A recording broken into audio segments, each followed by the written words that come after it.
everybody and welcome to day 316 of Rhys' stories. And today I'm going to be reading you Moany McMoan-The Summer Holidays, written by Ray Flannery and illustrations by Ray and Ruairi Flannery. And first of all, I would like to say a big happy birthday to the author Ray Flannery and his dad because it's their birthday today.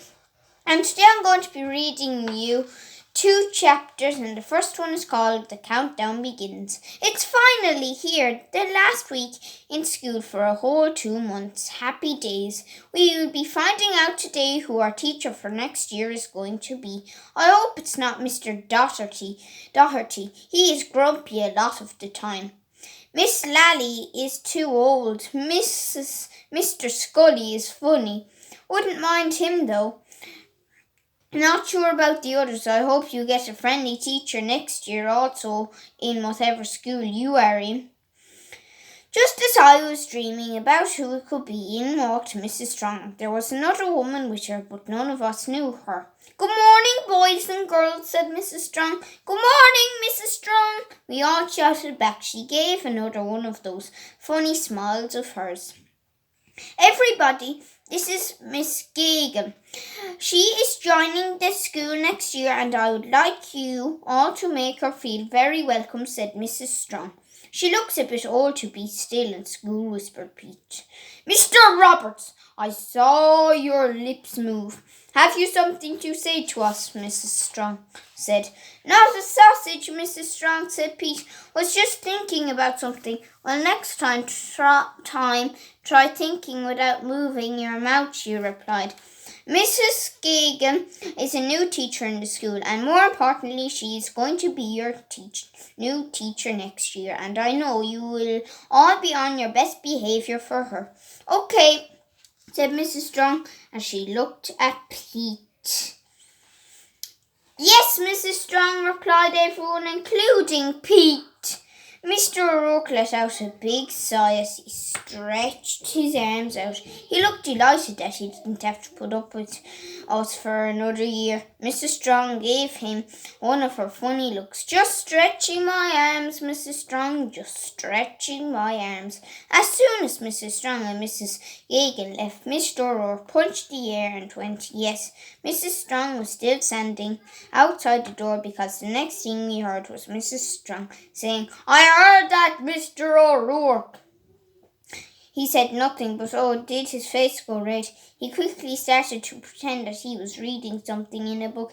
"Just carry on reading pages 20 and 21, you lot," he said. The rest of the week was fun.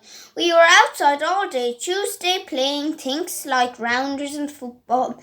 We had a treasure hunt on Wednesday, and the prize for the team that found all the clues fastest was a massive bag of jellies. No need to guess which team won that now, is there? It rained a little on Thursday, but we knew it was going to rain because the man on the telly who comes on after the news told us it was going to be a miserable day.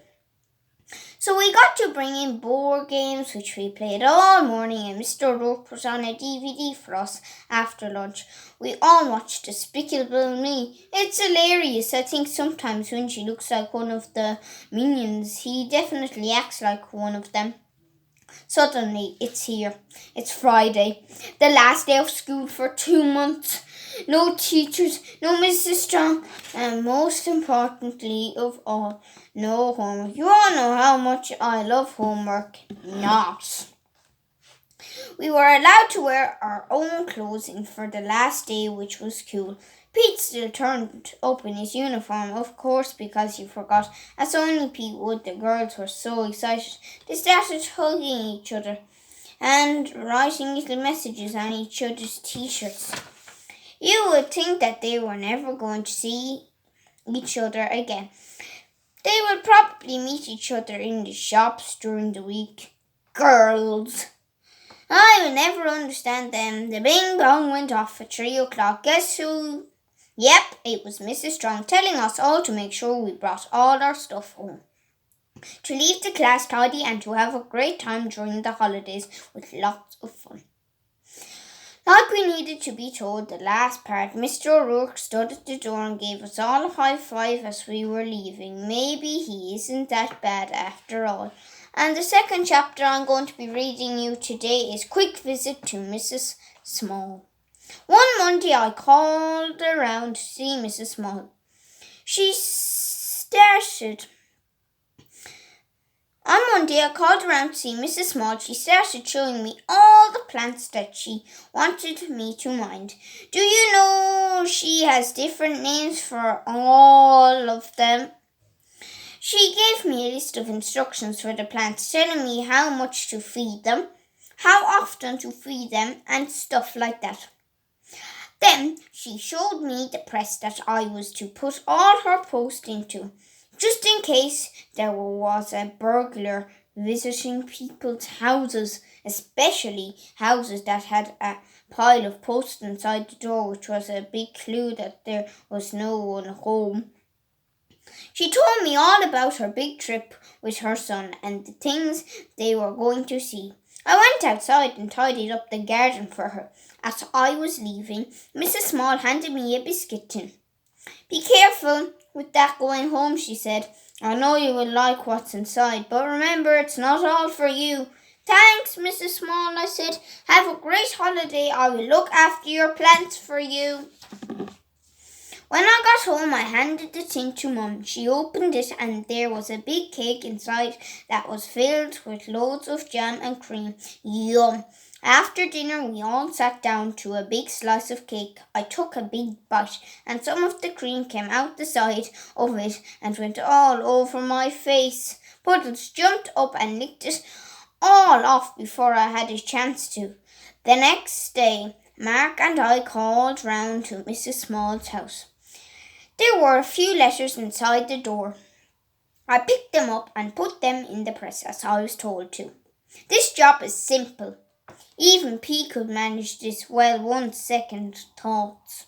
I checked the plants to see if they needed water, but they were okay. I decided I will recheck them in 2 days' time.